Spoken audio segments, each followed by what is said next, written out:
gracias, Señor. Gracias, Señor. Gracias, Señor. Gracias, Señor. Gracias, Señor. Te damos gracias, Señor. Sí.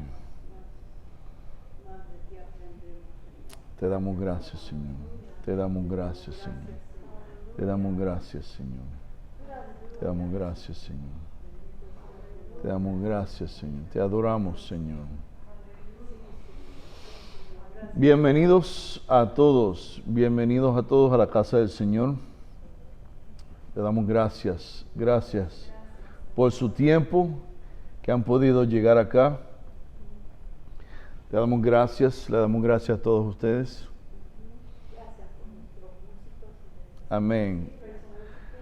Llamamos a nuestros músicos, llamamos a nuestros cantantes, llamamos del norte, del sur, del este y del oeste, llamamos a los que han de venir a esta iglesia, a esta congregación.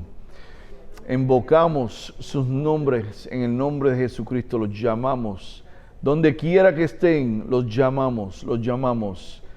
Oigan la voz del Señor, vengan de todas partes, de todos países, de todas ciudades, de todos estados, en el nombre de Jesús.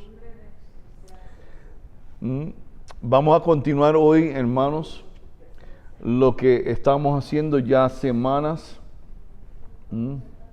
Yes, se pueden sentar.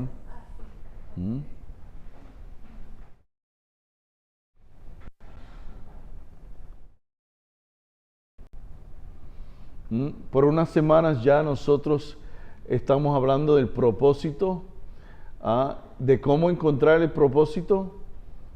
Hablamos de eso la primera semana. La segunda semana empezamos a hablar de el propósito en las Escrituras. Y estamos tomando por primer ejemplo el varón llamado José, que es el hijo de Jacob. Y estamos estudiando su vida para así poder identificar y demostrarle a ustedes de la forma que él encontró el propósito en su vida.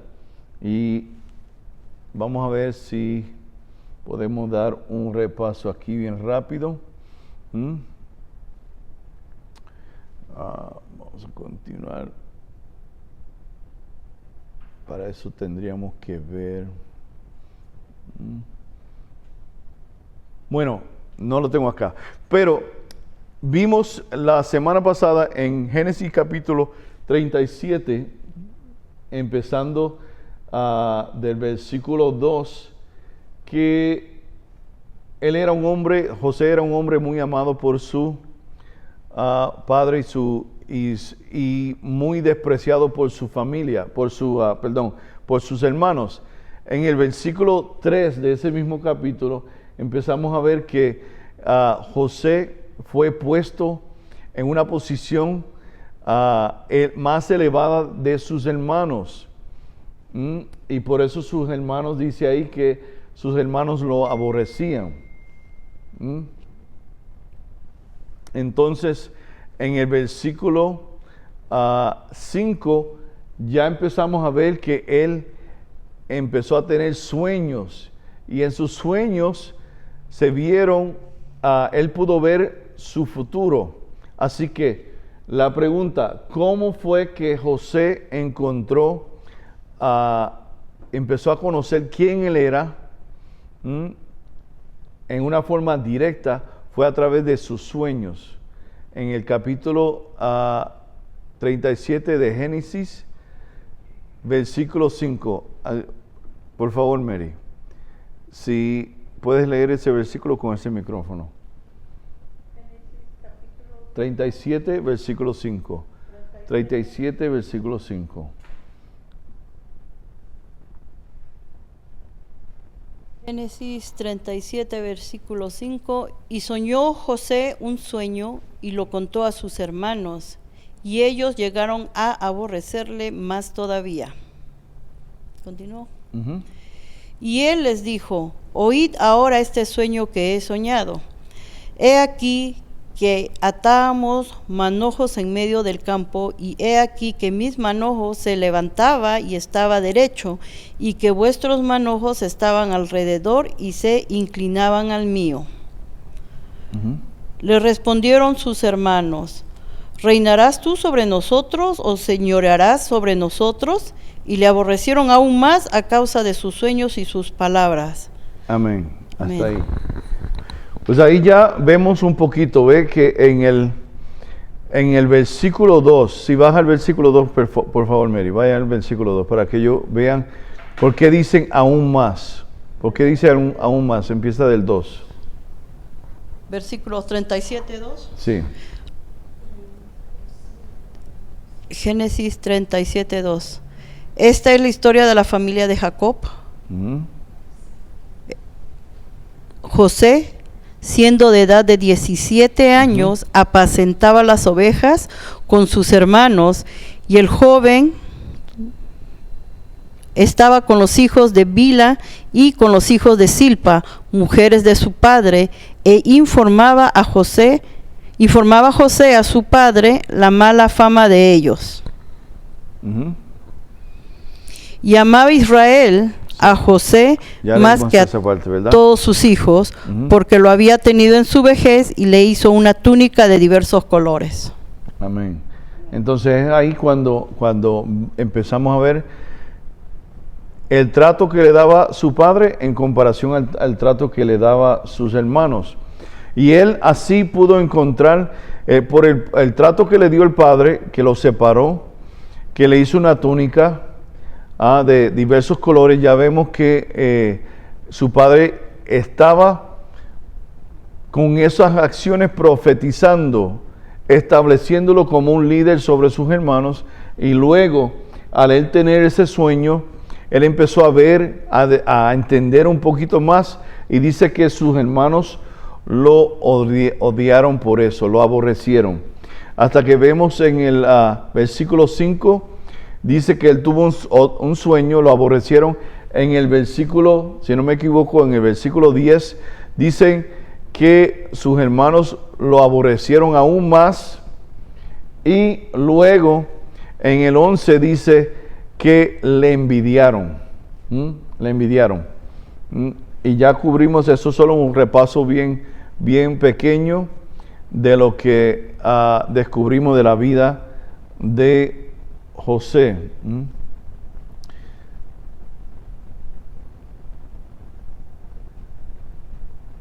Hoy vamos a hablar un poco de la ley de la repetición. Vamos a asegurarme que tenemos todo, sí. Hoy vamos a hablar un poquito de la ley de repetición, lo que está escrito en las Escrituras, cómo la Biblia presenta sus mensajes, el propósito de José en la Biblia, como se encuentra en la Biblia, y sombras mesiánicas en la vida de José. Vamos a ver aquí, vamos a leer.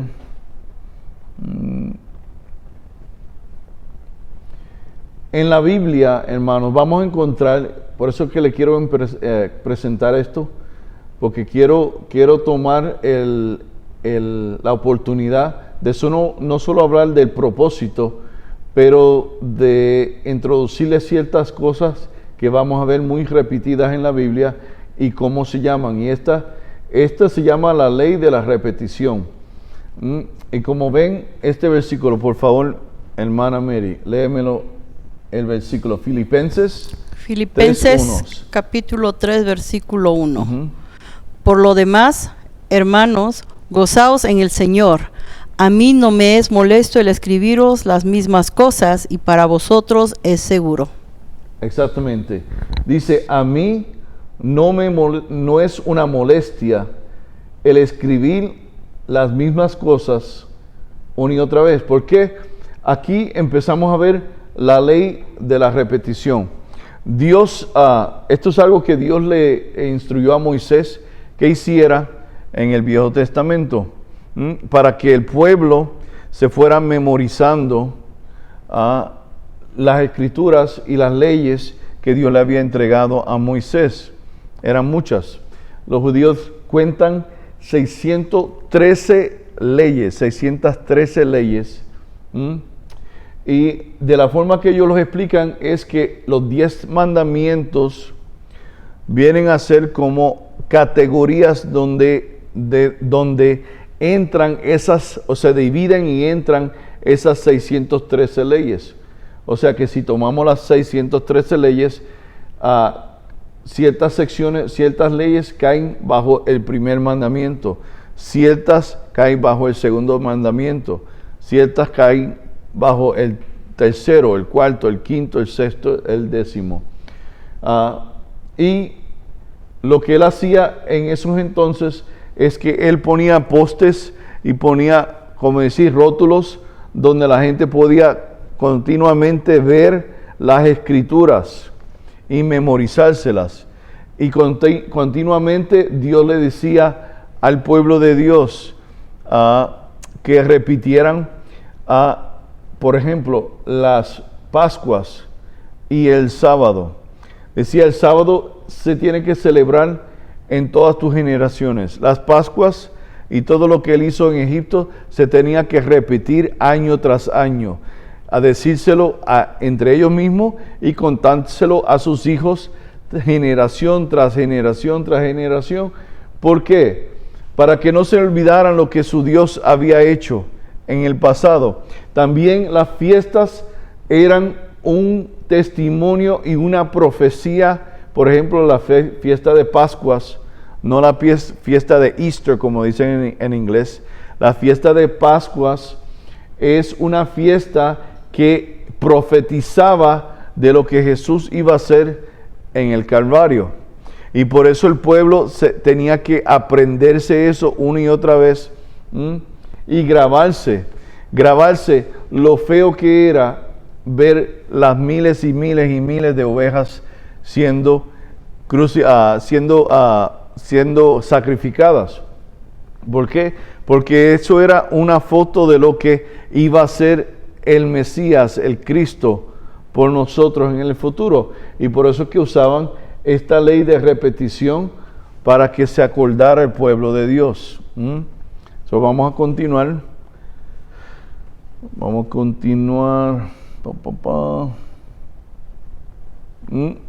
Lo que está escrito en la Biblia. La semana pasada hablé de eso.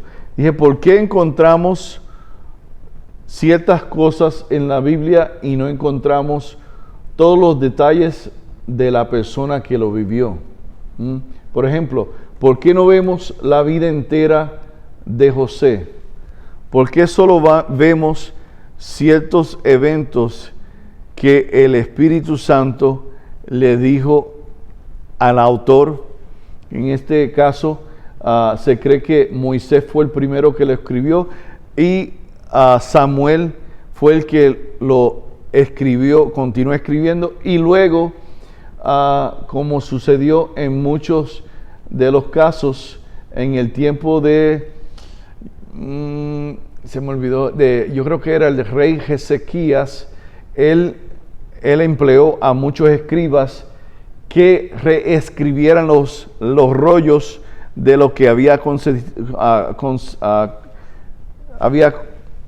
acontecido en el pasado, preservando las escrituras y renovando en los rollos nuevos de papira lo que había sucedido, lo que había escrito Moisés y Samuel. Entonces, ¿por qué es que encontramos lo que está escrito en la Biblia y no encontramos todos los detalles de la vida de la persona? Y aquí vemos, le mencioné la semana pasada, 2 de Timoteo 3:16. Hermana, sí, por favor. 2 Timoteo 3:16. Toda la escritura es inspirada por Dios y útil para enseñar, para redarguir, para corregir, para instruir en justicia. Amén. Amén. Entonces ahí vemos que todo lo que fue incluido en las Escrituras fue inspirado por Dios, era útil para enseñar, para redarguir, para corregir, para instruir.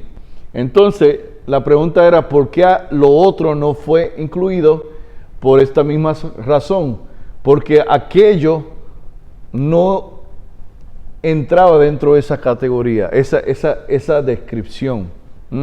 Y se dicen que la palabra de Dios sigue siendo la misma por todas las edades.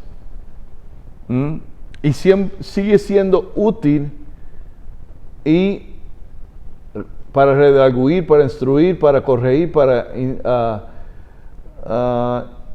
ya lo dije, para enseñar. Y fue toda inspirada por Dios. Pero a través de las edades, lo que cambiaría es el pueblo que lo lee y la circunstancia en que el pueblo se encuentra. Entonces, según lo que el pueblo que lo lee está pasando, la palabra puede llegar a tener significados diferentes por la situación que tiene la persona cuando la está leyendo. O sea que para mí la palabra, en base a mi situación, puede llegar a tener un significado un poquito diferente a lo que ustedes reciben cuando lo leen. Por eso es que, otra razón, porque uno debemos de estar leyendo la palabra y meditando en ella constantemente. Porque, como dijo un rabino, hoy día puede que sea que este versículo me dé un significado, pero mañana no significa nada para mí. Pero el siguiente día llegue a tener un significado o una revelación más, llegue a mi vida leyendo el mismo versículo. No sé si me explico. Porque todo depende de la situación en que yo me encuentro. Porque la mente se enfoca y es como un filtro. Y cuando leemos la palabra, tiene que pasar por ese filtro. Y eso ilumina y llega a nuestro corazón y empieza a enseñarnos de acuerdo a lo que la situación que tenemos. Por eso es que la Biblia dice que Dios requiere un corazón que esté en paz para Él poderse mover en eso.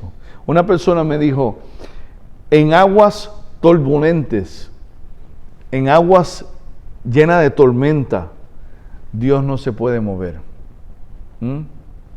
¿Por qué? Porque Él trata de llegar a ti, pero tu mente y tus pensamientos, todo eso le hace una pared a Dios. Entonces, de igual manera, cuando leemos la Biblia, la debemos de leer todos los días frecuentemente, meditar en ella. Y el profeta habló de meditar en la palabra de Dios. ¿Por qué? Porque hay enseñanzas y dependiendo nuestro estado, el significado puede ser alterado. Entonces vamos a continuar. ¿Preguntas? ¿No?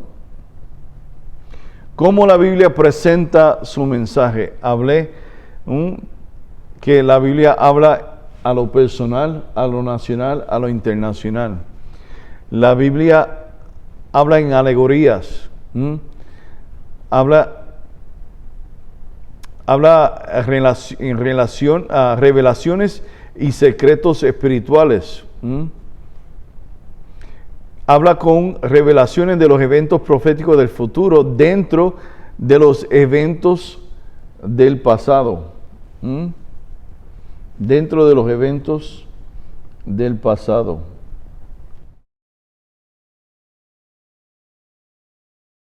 Uno dice, habitó Jacob Perdona. en la tierra donde había morado su padre. Ahí menciona el nombre nombre de Jacob, como dijo él, y nos explicó como Jacob, la persona, el hombre. Y en el versículo 3 dice, cuando leen ustedes, mira así, llamaba Israel a José. Ahora ya no Sí. dice Jacob, por ahí Israel, Sí. pero sabemos que Jacob y Israel es lo mismo. Y ahí Sí. era la diferencia que... Sí, la pregunta fue para la gente en línea que estaba el micrófono desconectado. La pregunta era para la gente en línea que ¿por qué por qué Jacob dudó al oír el sueño y lo reprendió a su hijo José? Y en la respuesta que le dio Mary ahora mismo, eso fue 37:10. 37:1 dice Jacob y 37:3 dice Israel. Exactamente. Esta es la historia de Jacob el hombre.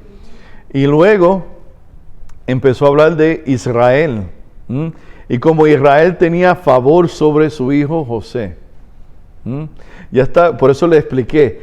Esto está indicando que el favor que José tenía de parte de su padre venía de Dios. Entonces, ¿qué le está diciendo la Escritura? Le está diciendo, presten atención a los detalles. Presten atención a los detalles. Empezó en el 1 hablando de Jacob, en el 2 ya empezó, continuó en el 2, en el 3 ya empezó hablando del mismo hombre, pero del nombre que se le dio después. Porque tenemos que saber, como se lo expliqué, el pastor cuando está en el altar, él es el profeta. Cuando bajó, él es el hombre excepcional. Ya la nube, la unción se disipó. Ya no es igual. No busque que él vea lo que iba a ver cuando estaba bajo la unción. No va a ser igual. Puede que pueda, diga. O quizás estaría en ese momento o viendo las ovejas, o bien ocupado. Sí, algo. Sí. Papá, ¿sabe que soñé? Entonces, ya hasta ahí. No, me imagino que ahí cuando lo cambió.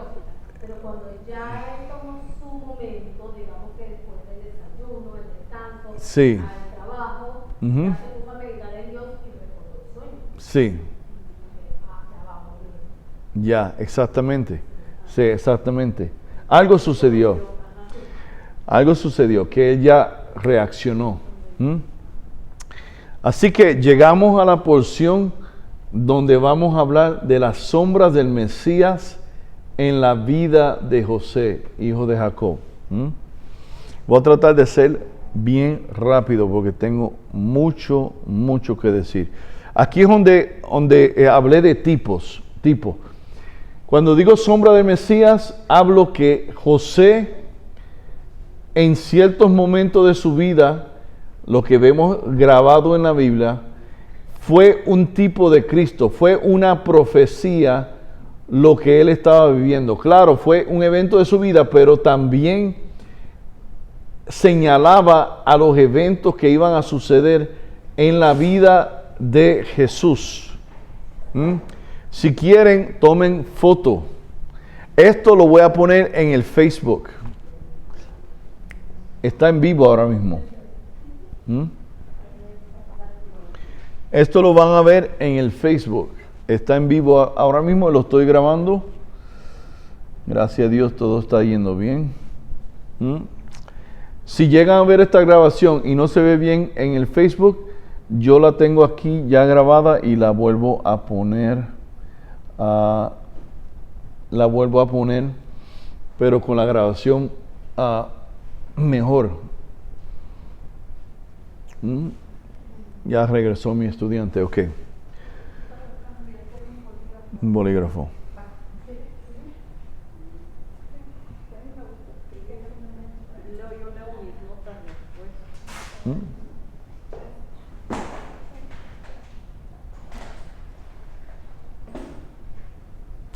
Mary, voy a necesitar que leas súper rápido.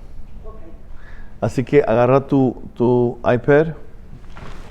Agarra tu iPad y busca los versículos según los ves aquí.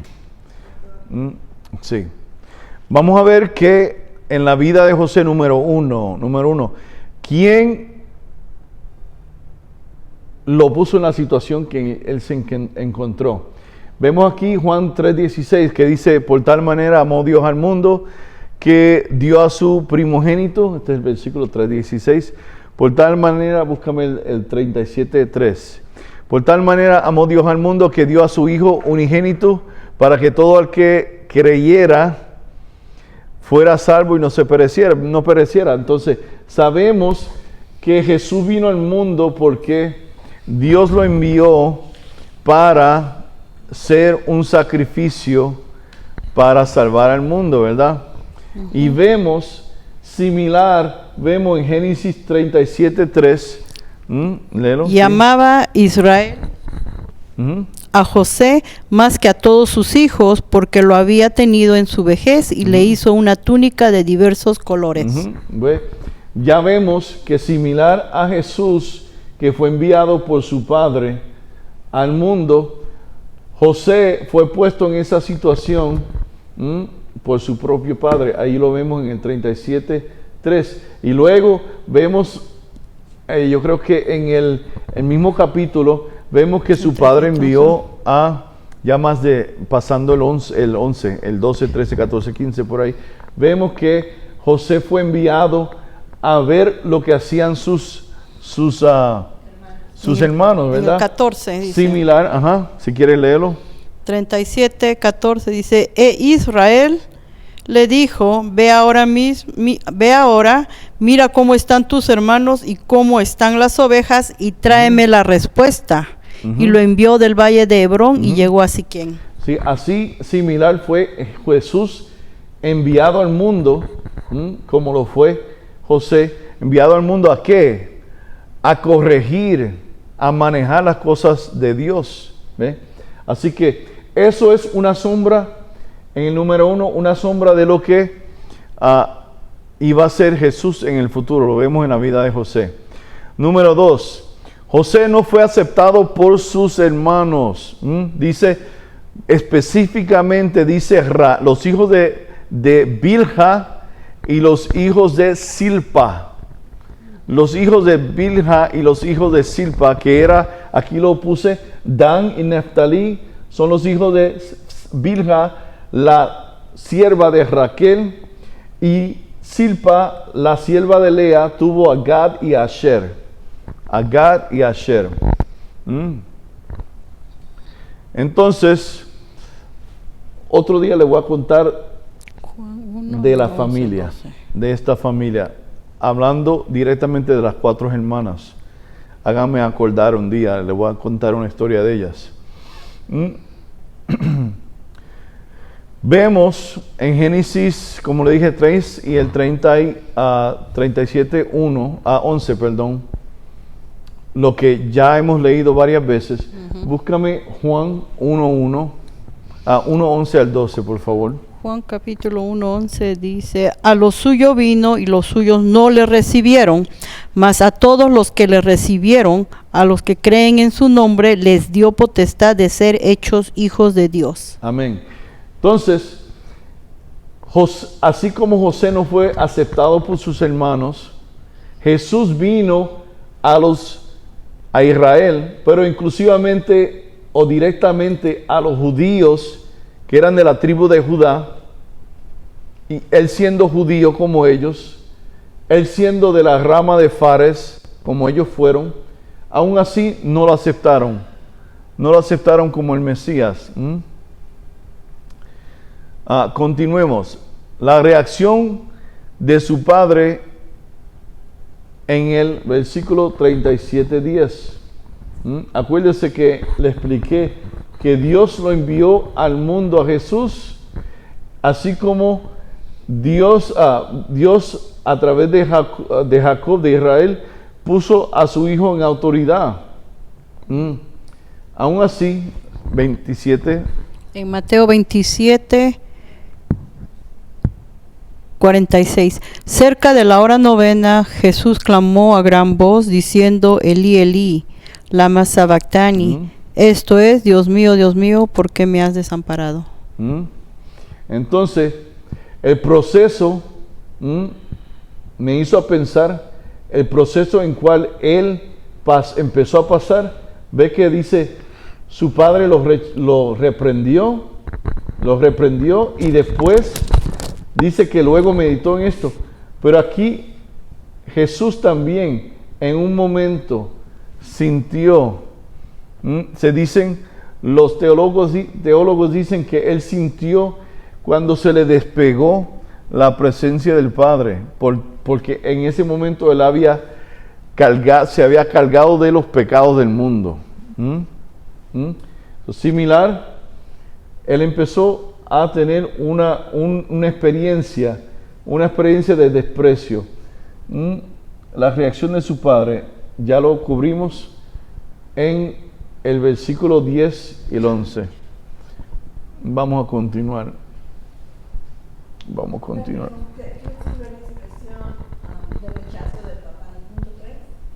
Ya, vamos a ir para atrás. Yo igualo esto al Génesis 37:10, que está acá arriba. Génesis 37:10.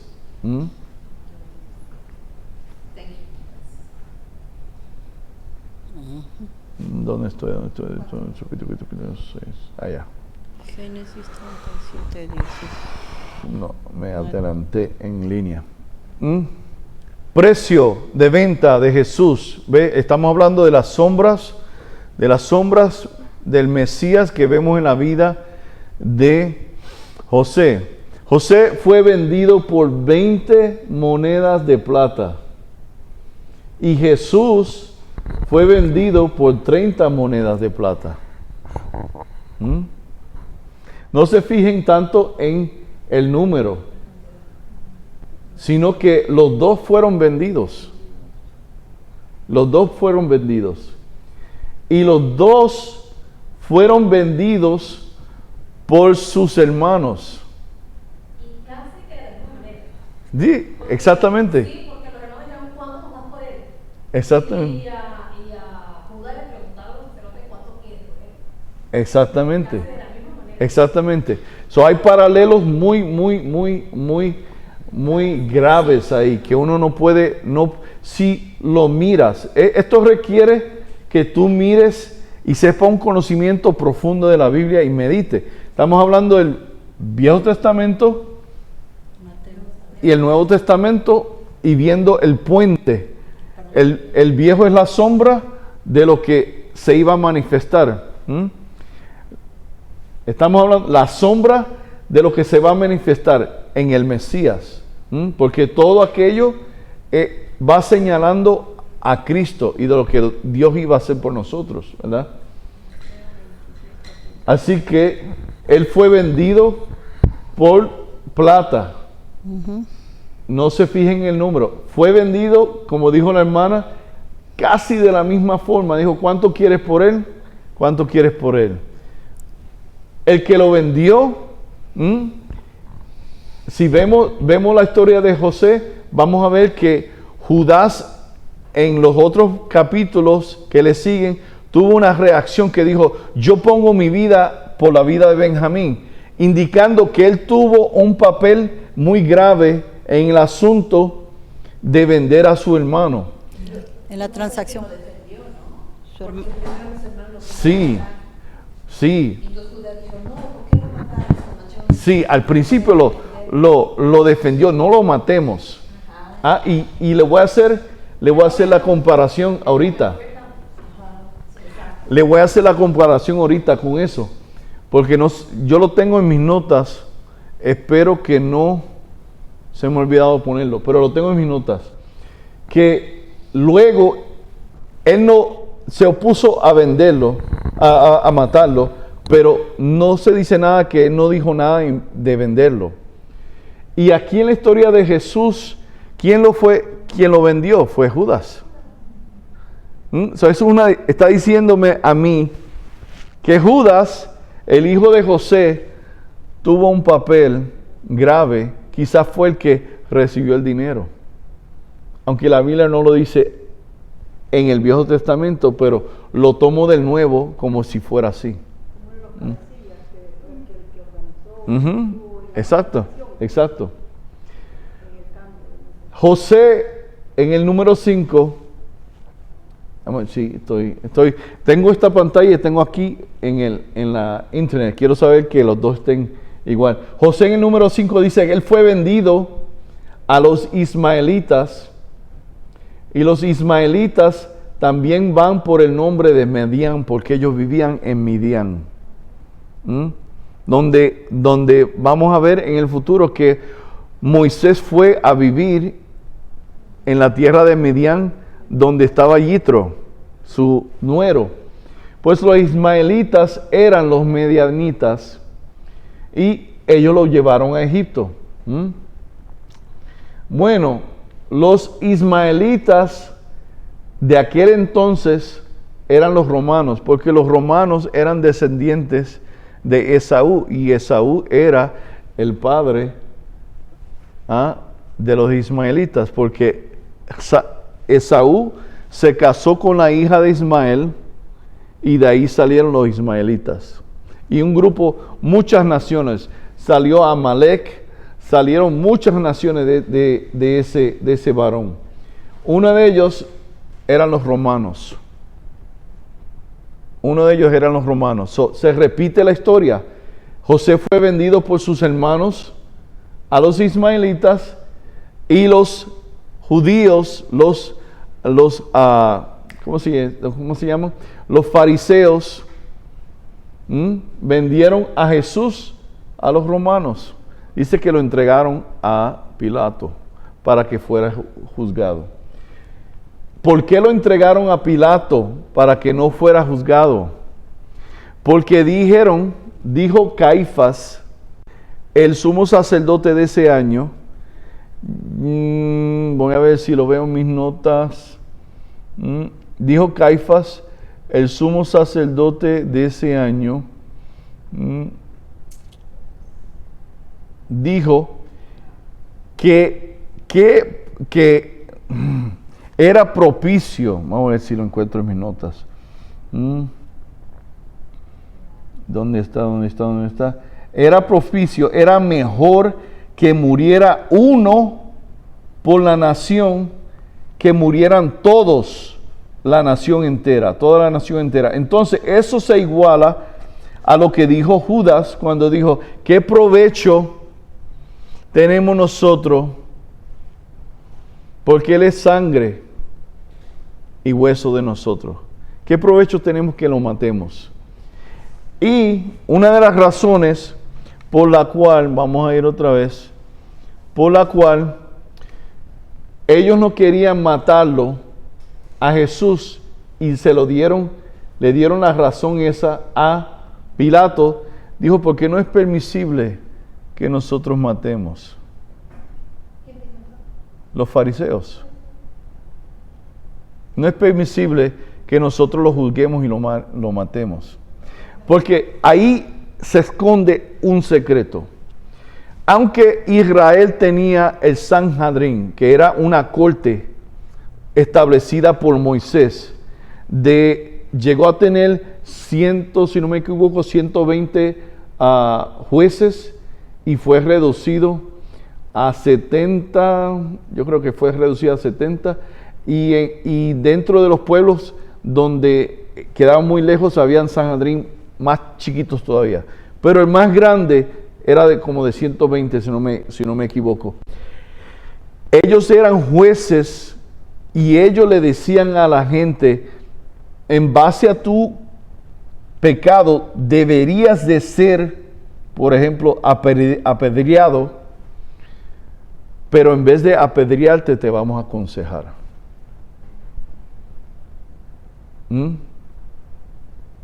Y eso no demuestra que Jesús no vino a condenar a nadie, vino a restaurar. Él, que es juez, que puede condenar, no condena, sino que aconseja. Por eso que la Biblia dice en inglés, come, let us reason together. Ven, vamos a razonar, a consultar el uno al otro para llegar a un fin sabio, una conclusión sabia. Por eso es que vemos y lo igualo. Ellos no quisieron matar a su hermano, lo vendieron a el ismaelita para que hicieran el daño. Así como luego en el futuro los fariseos dijeron, no, a nosotros no se nos permite matar. Y Caifás, el sumo sacerdote de ese año, dijo, es mejor que él muera por la nación, que nosotros muramos enteros. Y dice abajo, yo creo que era a Lucas 49:11. Voy a buscarlo aquí. Lucas, Moisés, find Lucas. Sí. 11:49. Juan 11:49. Juan 11:49. 11:49. Entonces Caifás, uno de ellos, sumo sacerdote, aquel año les dijo, vosotros no sabéis nada. El 50, ni os dais cuenta de que nos conviene que un hombre muera por el pueblo y no que toda la nación perezca. Exactamente.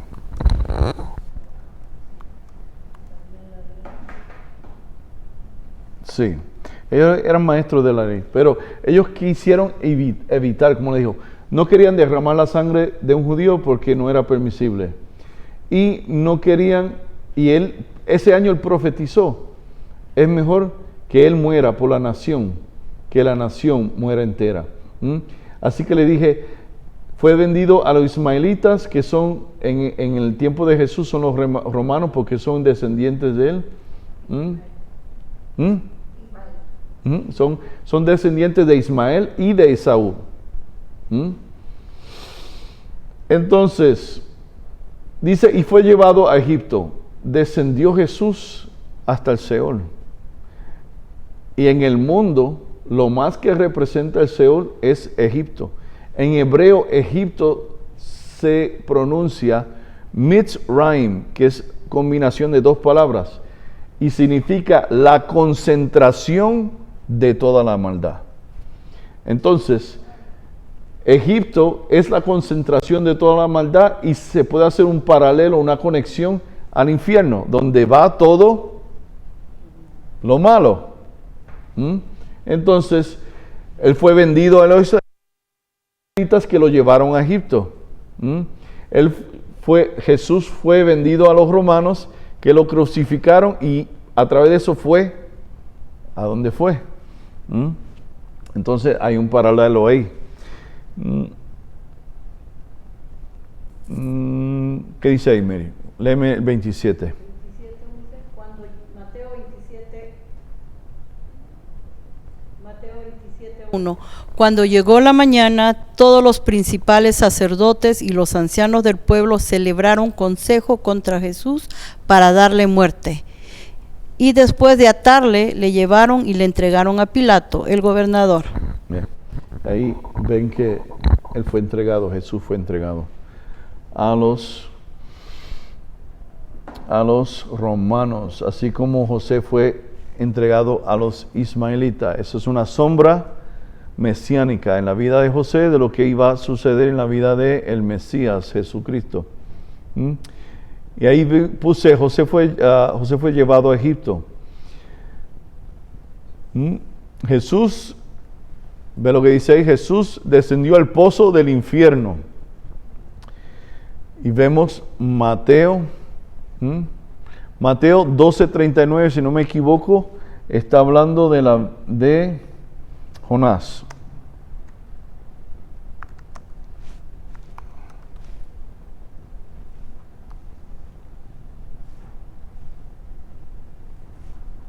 Yes, Mary?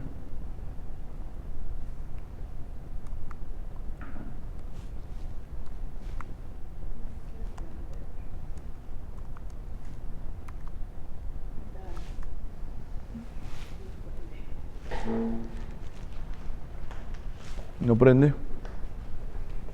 Eso lo apago, para la batería lo apago y lo prendo. Ok. Léelo de acá. Here. Read. Mateo 12:39. Él respondió y les dijo: la generación mala y adúltera demanda señal, pero señal no le será dada, sino la señal del profeta Jonás. Mateo 12:39. La señal del profeta Jonás. ¿Y Jonás? ¿Qué fue la señal del profeta Jonás? Él descendió 3 días. 3 días. 3 días. Así como Jesús tuvo 3 días. Lo que mucha gente no entiende de la experiencia que tuvo Jonás fue que él no estuvo 3 días vivo dentro de ese pez. Y si lees la escritura, te vas a dar cuenta que él murió. Él murió, pero así como Jesús no vio putrificación, o sea, no se pudrió, también su cuerpo no pudrió, porque él estuvo 3 días y los científicos han comprobado que al 4º día el cuerpo empieza a pudrirse. Pero ves en la vida de Jonás que él dice que yo descendí más abajo de la fundación de las montañas. La fundación de las montañas queda debajo de la tierra. Y dice que desde el Seol él clamó a Dios. Cuando tengan tiempo, léanlo. Así que él murió, pero al llegar a la playa donde lo llevó el gran pez, él resucitó. Y así murió Jesús y resucitó. ¿Me entienden? Jesús fue llevado a Egipto, así como fue llevado José y lo conectó a la vida de Jonás, que sufrió la experiencia que sufrió. Número 7. José recibió poder sobre todo en la casa de Potifar, así como a Jesús se le encargó en Juan 3:16 de venir al mundo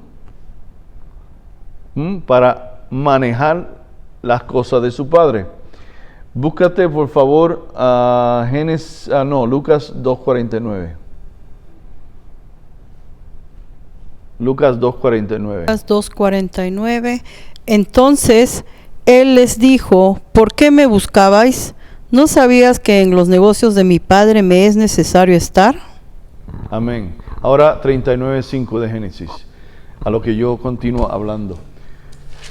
Lucas 2:49 habla de la vida de Jesús cuando sus padres fueron a presentarlo y él fue a la sinagoga y sus padres ya se fueron y él se quedó atrás. Y a los 2 días regresaron sus padres y dijeron: ¿y por qué nos has hecho esto? Nosotros te hacíamos dentro de la caravana de nuestros hermanos y nuestros parientes, pero tú te quedaste en Jerusalén hablando. Y dijo: ¿no sabían ustedes que es necesario yo estar en los negocios de mi Padre? Ahora léeme el 39:5. Génesis 39:5. Y aconteció que desde cuando le dio el encargo de su casa y de todo lo que tenía, Jehová bendijo la casa del egipcio a causa de José, y la bendición de Jehová estaba sobre todo lo que tenía, así en casa como en el campo. Amén. Así que tenemos un paralelo ahí. Como todo se le entregó a José, todo se le entregó a Jesús. 49. Vamos a seguir. Así que vemos acá abajo que donde dice que él llega a ser rey de reyes y señor de señores. Ya eso es donde terminó todo el asunto de José. Sabemos que él vino a ser el segundo encargado de todo Egipto, así como Jesús se sienta a la diestra del Padre. Y todo, dice, cuando Faraón le habla a José, le dice, solo mi poder es más alto que el tuyo. Te dejo encargado de todo. Así que él se convirtió en ese entonces rey de reyes y señor de señores. Eso era una sombra de lo que íbamos a ver en la vida de Jesús. Hay mucho, he saltado por muchas cosas, pero la vida de José, muchos detalles.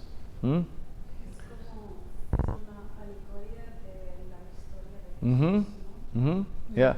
Él fue un tipo como ningún otro, un tipo de Jesús, toda su vida. Sí, porque dice que José prácticamente era el faraón, Sí. sino que el mismo faraón dijo, tú vas a ser el encargado de todo, pero yo estoy encima de ti. So, prácticamente él era el faraón que hacía todo y el otro era el faraón de título. Sí. de Y aún sangre, por ahí, decir. aún en eso hay una sombra del Mesías, porque el faraón era el primero encargado. Ajá.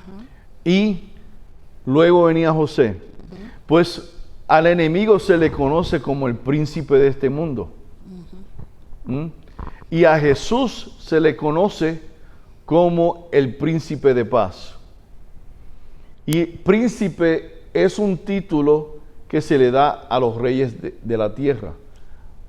Porque en el pueblo de Israel se reconoce que el único rey es Dios. Por eso es que cuando vemos la historia de Samuel, un día le voy a contar esa historia a ustedes. Samuel le dice Dios a Samuel, no te apenes, no te duela tu corazón. Cuando ellos pidieron un rey que se pueda ver como lo tienen las naciones, ellos no te rechazaron a ti, me rechazaron a mí. ¿Por qué? Porque Samuel era un príncipe también de su pueblo. Pero aún así, y tenía autoridad, era un juez, autoridad sobre la nación. Pero al ellos pedir un rey, rechazaron al rey de reyes, a su rey, Dios. Entonces ahí pueden entender que los reyes de Israel se llamaban príncipes. Y el rey era Dios. Luego, cuando empezó Samuel a reinar, Dios le dijo, ahora te he dado un rey como pediste, como las naciones. Saúl, ¿no era Saúl? Saúl la Saúl, reina. yeah. Sí, Samuel ungió Sí. a Saúl. ¿Qué dije yo? Samuel es el profeta. ¿Por qué? Porque Samuel y Saúl son el mismo nombre en hebreo. Oh. Pero se lo explico después.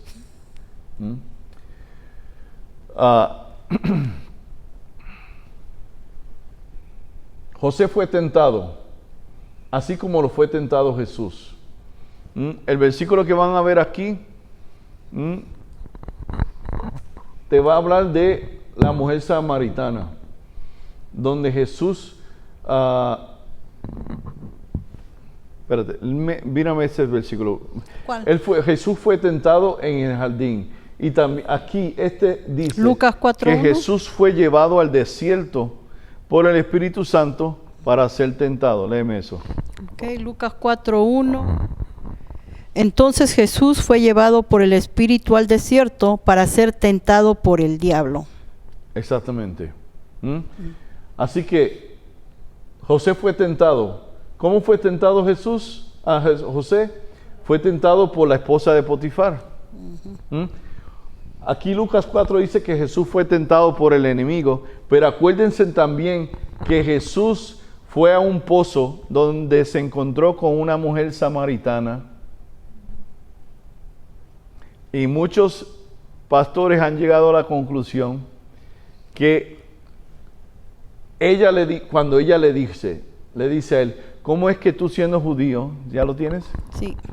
¿Ya? Lo leo, dice Marcos 1, del 12 al 13. Y luego el Espíritu lo impulsó al desierto y estuvo allí Ese es paralelo a este.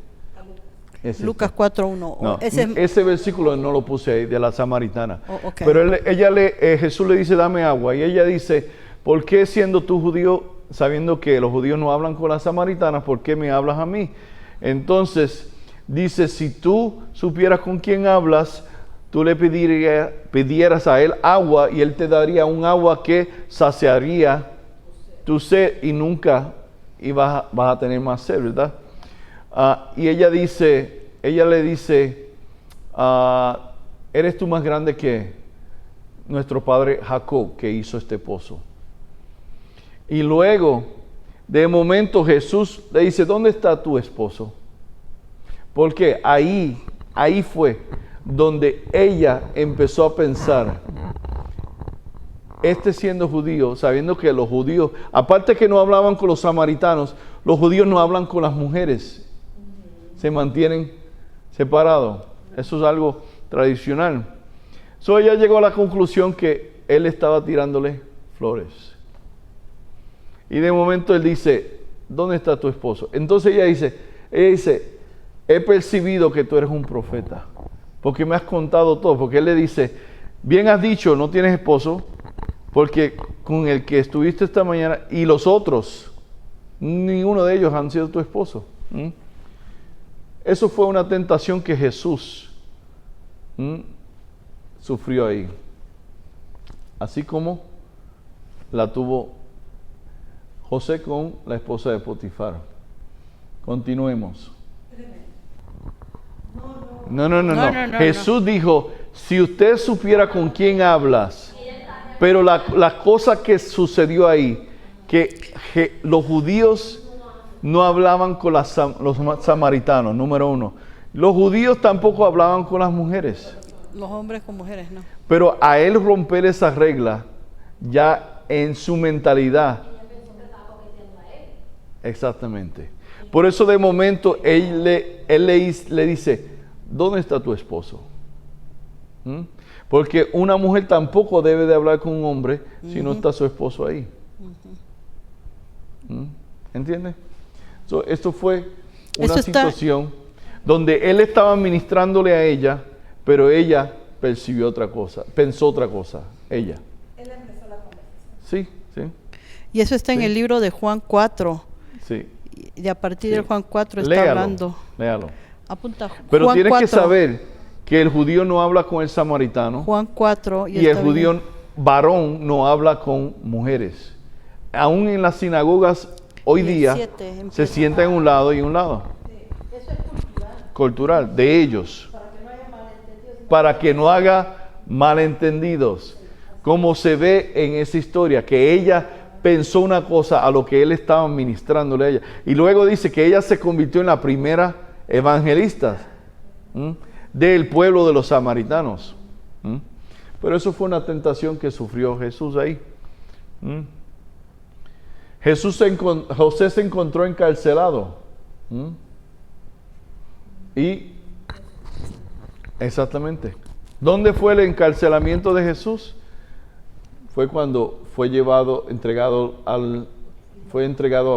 Pilato. Y luego cuando fue al infierno a rescatar a la gente. Eso es otra prisión espiritual.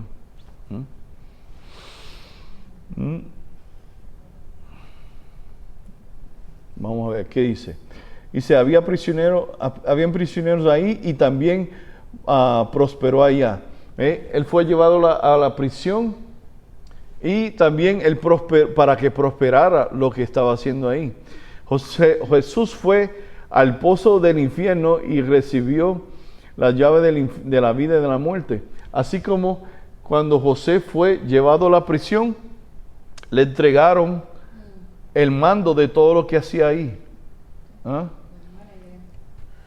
José fue llevado a la prisión y el que estaba encargado de la prisión le entregó todos los asuntos y él manejó todo. Le entregó las llaves. Sí, exactamente, exactamente. Figurativamente le entregó las llaves. Acá Jesús fue al infierno y él tomó, ¿ah? ¿Y qué hizo? Se llevó una cautividad, ¿verdad? Sacó de allá lo que tenía que llevarse. Esos son paralelos. ¿Por qué le estoy enseñando todo esto? Para que se fijen, para que vean la palabra de otro punto de vista, para que no vean las historias como solamente historias, para que sepan, hay moralejas en las escrituras, hay significado profético. La mayoría de las escrituras habla solamente de Jesús, pero dentro de eso hay enseñanzas proféticas para nosotros. Una de ellas, por ejemplo, es tú y tu casa serán salvos, ¿verdad? Dicen, oh no, pero eso era para aquel hombre. No, como dice el profeta, si está escrito ahí es para mí también.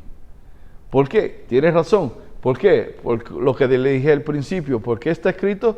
Porque todas las escrituras son inspiradas por el Espíritu Santo. ¿Ah? Por eso que está escrito ahí, para que yo, no importa en la generación que sea judío o no sea judío, yo reciba lo que está ahí y lo aplique a mi vida. ¿Y por qué no está escrito otros detalles? Porque no era útil, no fue inspirado por el Espíritu Santo. Y quiero que se interesen, tengan un entendimiento y causarle hambre por la palabra de Dios. Hambre por la palabra de Dios.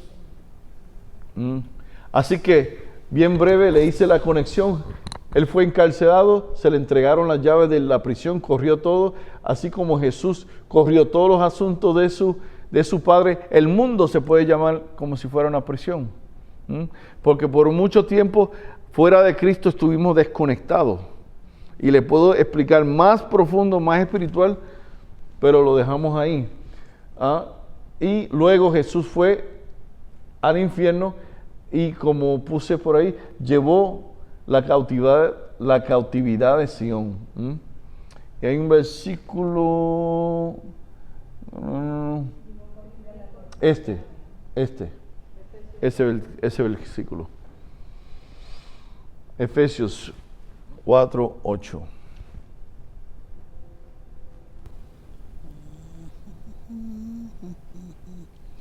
Por lo cual dice, subiendo a lo alto, llevó cautiva la cautividad y dio dones a los hombres. Este es Salmo 56, 3:6, Salmo 126:1, también habla de la cautividad de Sión. Léeme el 61:1, por favor. Isaías 61:1. Y todos lo estamos leyendo en el nombre del Padre, del Hijo y del Espíritu Santo. Damos gracias, Señor. 61:1.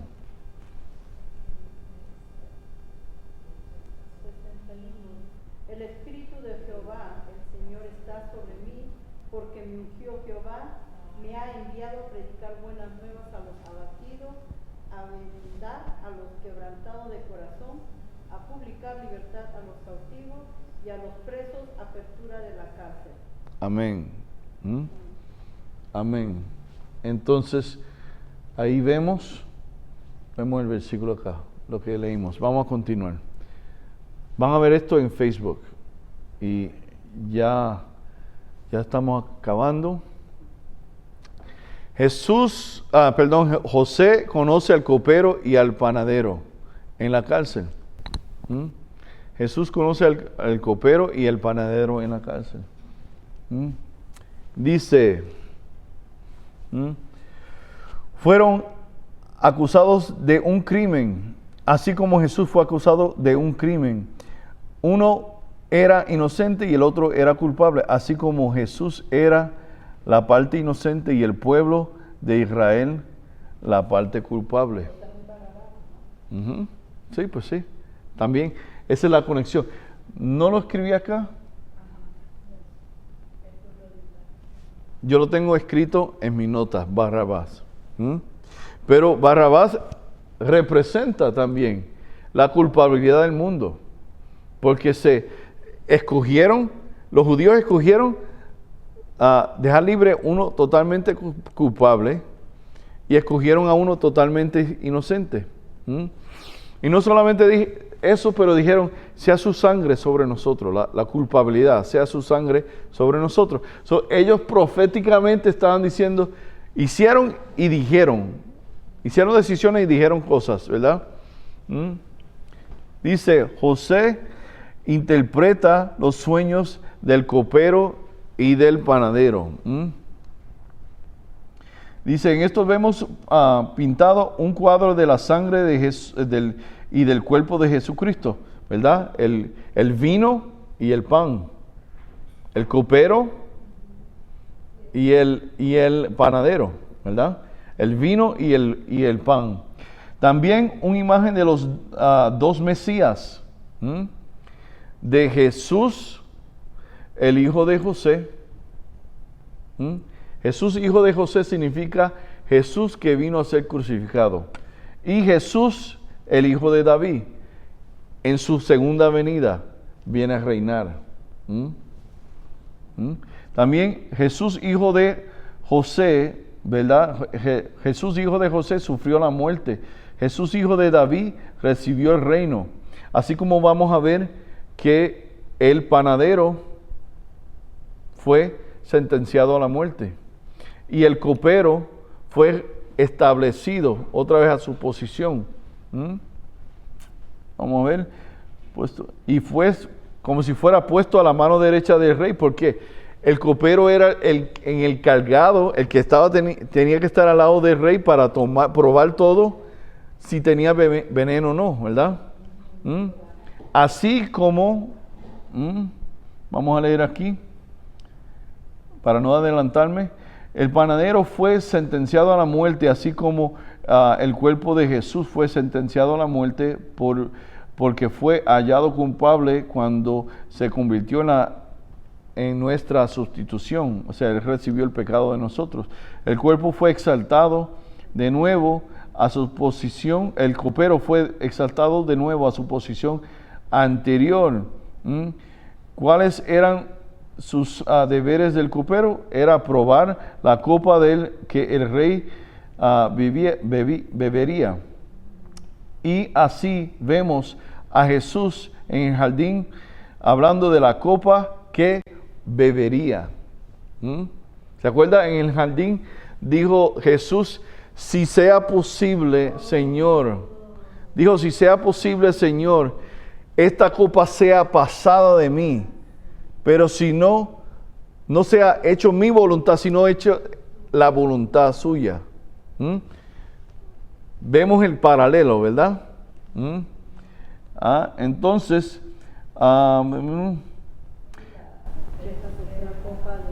sí, que es la tercera copa del ceder de la Pascua, la cual Jesús mencionó durante el ceder cuando dijo, cuánto he anhelado tener esta cena con ustedes y tomarme esta copa. Dice, y dijo, después de esto no volveré a cenar con ustedes hasta que venga a mi reino. ¿Se acuerdan? Esta es la tercera esta es la tercera copa que se menciona en el ceder. Entonces, hablando del copero y del panadero, también vemos un paralelo entre que José le dice al interpretarle los sueños, dice, de aquí a 3 días tú serás restaurado. Así como no fue hasta que Jesús resucitó y se presentó al Padre. Acuérdate que vino María y lo vio ahí en la tumba. Él dijo, no me toques, porque aún no me he presentado al Padre. Porque se tenía que presentar santo y puro. Y cuando se presentó al Padre, ahí fue que nosotros fuimos restaurados. En la historia de José le dice, de aquí a 3 días el copero será restaurado a su posición como estaba antes. Y de aquí a 3 días le dijo al otro, tú serás exactamente. Entonces ahí vemos lo que Jesús iba a hacer por nosotros y lo que nosotros íbamos a recibir. Él iba a recibir una condenación y nosotros íbamos a ser restaurados. ¿Sí lo ven? Sí, porque el copero fue restaurado, pero el panadero fue muerto. El panadero representa el pan. ¿Y cuál es uno de los títulos de Jesús? El pan de la vida. El pan de vida. Pero el cuerpo de Jesús que fue quebrado por nosotros, ¿verdad?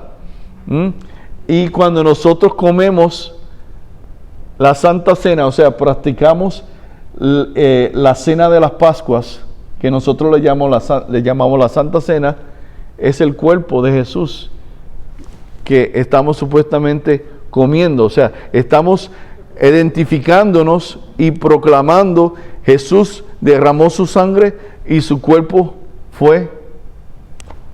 sufrió. ¿Ya? So, ahí vemos paralelos, ¿verdad? Solo quiero que vean. ¿Qué dice? Ajá. Nosotros recibimos libertad. Ya nosotros no tenemos que pagar la penalidad del pecado, que es muerte. Así, uno fue soltado y el otro fue condenado. Yo fui soltado, Jesús fue condenado. El copero fue suelto y el panadero condenado. Y ahí lo que usted mencionó, Mateos 27, 26. Dice, ahí también vemos que Barrabás fue suelto cuando tenía que ser condenado. Y Jesús, que era totalmente inocente, fue condenado. Y eso me hace pensar, quizás, porque la razón por cual el panadero y el copero fueron lanzados a la prisión era porque algo faltó en la casa de Faraón. Y eso me hace pensar, quizás fue el panadero el que era inocente y el copero el que era culpable. Porque Barrabás, siendo culpable, lo soltaron. Jesús siendo inocente. Ajá. Así me hace pensar que a lo mejor el copero que soltaron fue el que había robado y el panadero fue el inocente. Eso es una pregunta. ¿Sabrá Dios cuándo me la contestará Dios? Pero la hace pensar a uno. Entonces,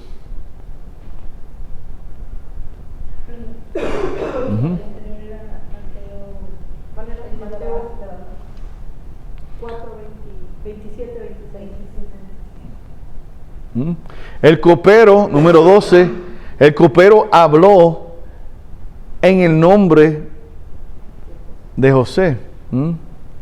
El copero habló y dijo: me acuerdo hoy de mis faltas. Me acuerdo hoy de mis faltas.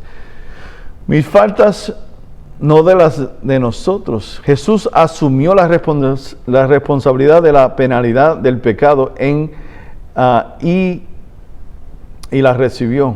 O sea, Él tomó esa responsabilidad. Él recibió el castigo que nos pertenecía a nosotros. Y mira lo que dice, lo que escribía, dice, cuando Dios se acuerda, porque dice en 41:9, dice, que el copero dice, hoy me he acordado de mis faltas. Acuérdate la pregunta que dije, quizás fue el copero que se robó aquello. Sí. Eso. 41:9. Génesis 41:9 dice, entonces el jefe de los coperos habló a Faraón diciendo, me acuerdo hoy de mis faltas. Sí. Falta. Se robó O cambió el vino. y quedó libre y se olvidó de hablar de José, cómo se puso de acuerdo. Entonces, pero dije, cuando Dios se acuerda de ti es por una razón redentiva. Entonces, Dios se acordó de nosotros, envió a Jesús para tomar una acción de redención. Acuérdate, estamos haciendo paralelos. Dice, hoy me acuerdo de mis faltas. Dios se acuerda de la falta de nosotros y nos redimió. ¿Qué pasó? Cuando Él habla a Faraón, sacaron a José de la cárcel.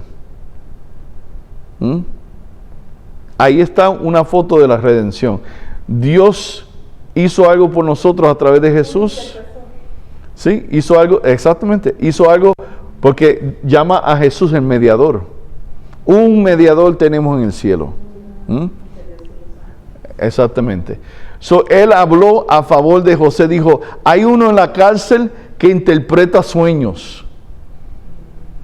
Y esa acción lo sacó de esa plática, ese testimonio, lo sacó de la cárcel. ¿Y qué dice en Apocalipsis? Dice, ellos vencieron por la sangre de Jesucristo y la palabra de su testimonio. Vencimos, ¿verdad? Estamos haciendo paralelos. Dice, se piensa que el copero siempre es el que prueba el vino, ¿verdad? Entonces, el vino es un símbolo de la sangre de Jesús. Así también tenemos el versículo que nos habla, ellos vencieron por la sangre. ¿Ya les leí eso? Estoy analizando cuando Dios, quiero saber, en la vida de José, cuando dicen que se acordó de José, ¿quién se acordó de José? El copero. ¿El copero o Dios? Estoy haciendo el paralelo. Sí.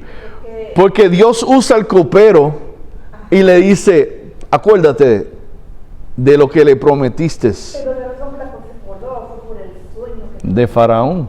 Entonces, es como que Dios usó lo del sueño del Faraón. Sí, sí. Para que el copero se Sí. acordara. Y una cadena de de ocurrencias, acontecimientos, el sueño de Faraón, sus sabios no podían interpretarlo, el copero habló de lo que se acordó que le prometió a José, para entonces sacarlo, para ponerlo al lado del rey, para poder salvar al pueblo y por consecuencia al mundo entero de ese tiempo. En eso vemos la foto porque Jesús dice, Jesús dice, no he venido a buscar a los que están aquí, he venido a buscar a los que se perdió. ¿Qué se había perdido? Porque primeramente, lo que primero se perdió fue las 10 tribus de Israel. Y Moisés enseña los rabinos dicen que Moisés enseña que las 10 tribus se mezclaron con las naciones. Ahí se cumple lo que Dios le dice a Abraham: serás padre de muchas naciones. Y Moisés, según los rabinos, profetizó que los israelitas serían llamados gentiles. Entonces Jesús dice: he venido a buscar lo que se perdió. A los israelitas primero y luego a los demás. Porque Pablo dice: porque ellos fueron rechazados, nosotros ahora hemos venido a conocer. Él está hablando de los que fueron al exilio. Porque ellos fueron rechazados, ahora nosotros venimos a conocer a Dios. Eso lo vas a encontrar en el libro de Romanos. Yo creo que para el 11, 12 y 13, algo así, esos capítulos. Entonces, vemos, mire lo que dice aquí. El Padre miró la sangre de Jesucristo, hablando de lo que cuando Dios se acuerda de nosotros, es para tomar una acción. Cuando Dios nos mira a nosotros, miren las notas que están ahí, cuando Dios nos mira a nosotros, ¿qué Él ve cuando nos mira a nosotros? Él no ve nuestros pecados, Él ve y oye la sangre de Cristo hablando por nosotros. Así como el copero habló por José. Y José representa Israel. Porque el padre, el rey de los israelitas, de las 10 tribus, siempre ha sido Efraín. Y José es el padre de Efraín. Así que le estoy revelando muchos de mis estudios. Entonces, cuando Dios nos mira a nosotros, Él ve y oye la sangre de Jesús, que dice: yo fui derramado por propósito. El propósito fue de salvarlos a ellos. Yo fui derramado por ellos. Vamos un poquito más. Tómenle foto a esto. Tómenle foto a eso.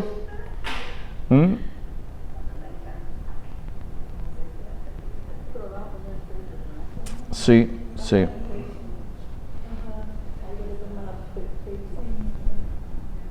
Sí, son muchas. Pero ¿por qué? Porque he tomado mucho tiempo y detalle, porque quiero que vean. No era solamente una historia.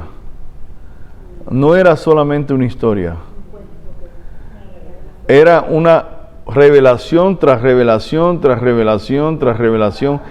Sombra tras sombra, tras sombra, tras sombra.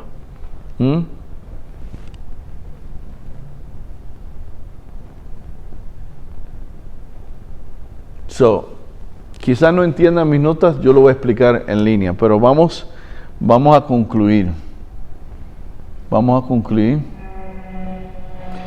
a ver esta parte para la semana que viene. Está muy interesante, está bien profundo, la verdad.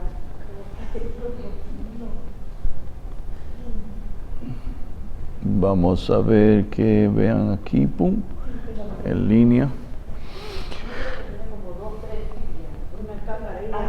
Sí. Sí.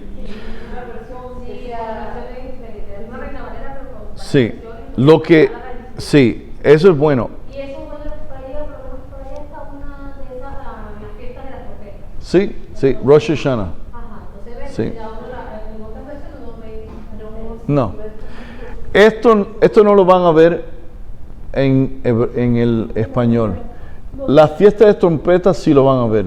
Pero está en otra versión también la fiesta. Sí, el gran día del Señor lo van a ver escrito. Pero yo estudio mucho estoy aprendiendo a leer hebreo y hablar hebreo por la misma razón. Porque se encuentran. Por ejemplo,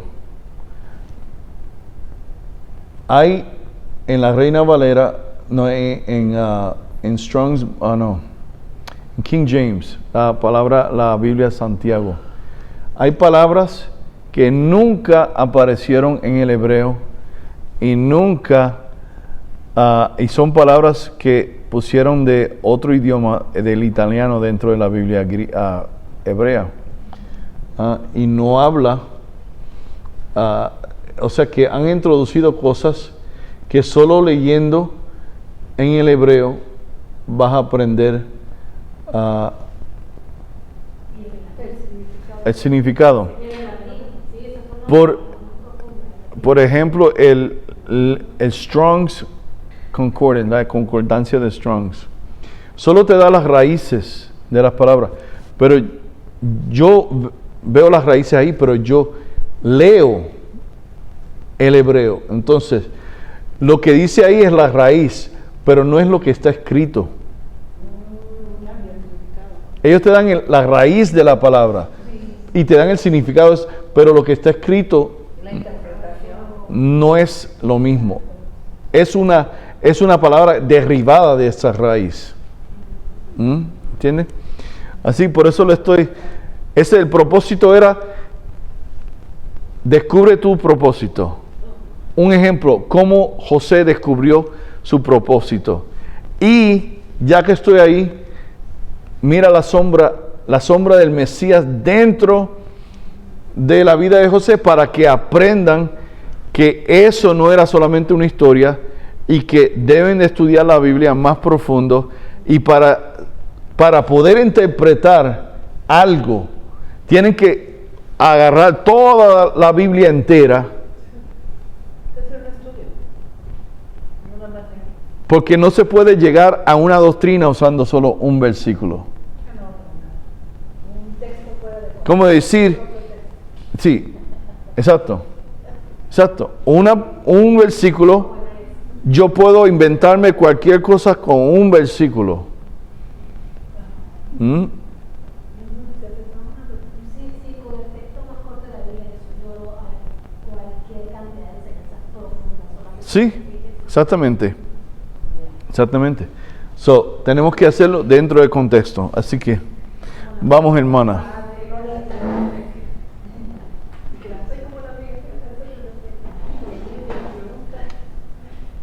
Vamos, más preguntas, nada más preguntas.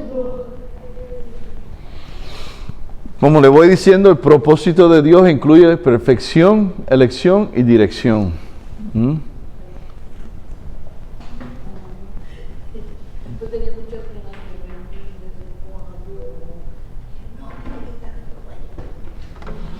Ahí vamos a... Léeme el versículo, Mary, que me dijiste que me ibas a leer. I'm going to get...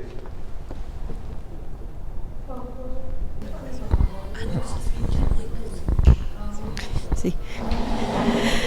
Pues gracias, Señor, por tu palabra, la enseñanza que estuvo profunda y mucha información en tan poco tiempo, y si tuviéramos más tiempo y más Biblias en la mano, pues podríamos, como dice, estudiar la palabra, como dice, escudriñarla. No hay cuando acabe. Esto no tiene final, por eso uno dice que uno nunca acaba de aprender o de leer la Biblia. Puedes leer como 100,000 veces, 10,000 veces, pero siempre va a haber una enseñanza nueva, o el Espíritu nos habla de diferente manera. Como dijo mi esposo, que hay una palabra que en ese momento tu Espíritu recibió, absorbió, entendió, aprendió y nos dio una enseñanza en el corazón, porque es lo que teníamos que aprender ese día o recibirlo ese día. Mañana leemos estas mismas palabras, escrituras que Él nos ha dado, y a lo mejor sale otra información más, otro secreto más y otro beneficio más para nosotros. Amén. Le damos gracias al Señor por su palabra que ha sido de bendición para nosotros, Señor, y que sigas instruyéndonos, Señor, que nos des hambre de ti para poder aprender más de ti y acercarnos más de ti y, y gozar de todos los beneficios que tú nos das. Y así también es tiempo también de darle gracias al Señor por todo lo que nos ha dado y parte de eso, de nuestro agradecimiento al Señor, también dice la palabra en Deuteronomio 16, 17, dice, cada uno con la ofrenda de su mano, conforme a la bendición que Jehová tu Dios te hubiere dado. También así como le damos gracias al Señor por todas las bendiciones que nos ha dado durante esta semana y que nos continúa dando día tras día, también así le queremos dar bendición y gracias a Dios, darle, como su palabra dice, con lo que Él nos ha dado, una ofrenda al Señor, con tanto de lo que Él nos ha dado, ¿ok? Para así también nosotros poder ayudar en el reino, porque Dios es bueno y es una manera también de darle gracias a Dios por todo lo que tenemos, porque todo lo que tenemos, todo lo que somos, todo le pertenece a Dios, todo es de Dios. Y le damos gracias y honra al Señor. Amén. Así que tienen la oportunidad, si van a venir mañana. Bendiciones a todos, yo soy el hermano José y tenemos grandes noticias que compartir con ustedes. A partir de este domingo, en la iglesia Sanidad Mundial Internacional, World Healing International, donde pastorea el profeta Citronelli, estaremos ofreciendo traducciones en vivo del servicio a toda persona de habla hispana. Así que vengan y reciban un toque del Espíritu Santo, una profecía y una muy necesitada sanidad espiritual o física. Así que bienvenidos a nuestros servicios, pero no vengan solos, inviten a alguien, traigan un amigo, traigan un familiar. Aquí los esperamos.